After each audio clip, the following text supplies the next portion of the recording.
on today's Tread Talk, we are talking about Waymo, which is an autonomous driving division of, I guess, a parent company called Alphabet. But essentially the point is that Waymo is bringing out driverless taxis.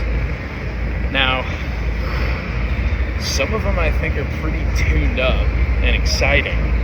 It looks like it's going to be as early as the end of 2025, full public launches in 2026, starting in Miami. It's a pretty good place to start. A lot of people trying to get around.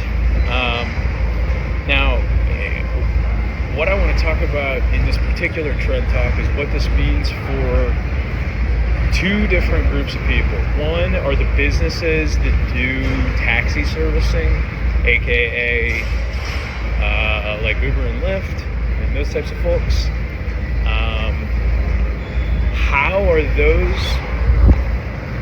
How are those organizations that prioritize,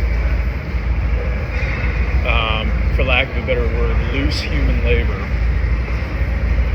going to compete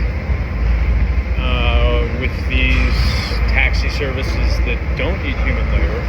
And then the follow-up question to that is, how is that going to impact the unemployment rate and the ability for just the general population of Miami, or a place where this goes?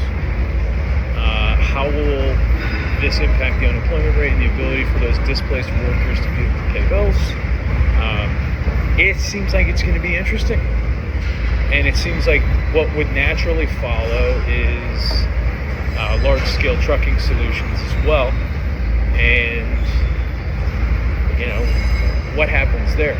Now, I'm of the mind that if I was in logistics, if I was a trucker, I would want to do everything I possibly could to get my hands on an independent artificial intelligence that I could own, that can do the operating, so that I can focus on doing the selling, the organizing of X, Y, and Z, where I'm going to go. Maybe the system helps with that type of thing, with some data analytics.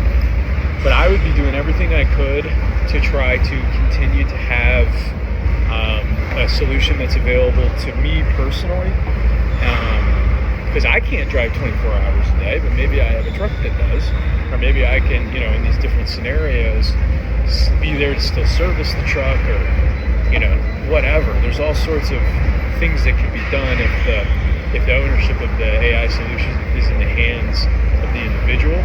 So that's kind of what I hope happens. There's some solutions like that can be almost like franchised, so that individuals can operate them. And I think if an individual is doing it, you're going to have a lower overhead cost than an organization like Waymo that has, or maybe not. Maybe that's not true, because maybe they'll have differentiated systems for repairs and all the rest. I don't know. What the hell do you think?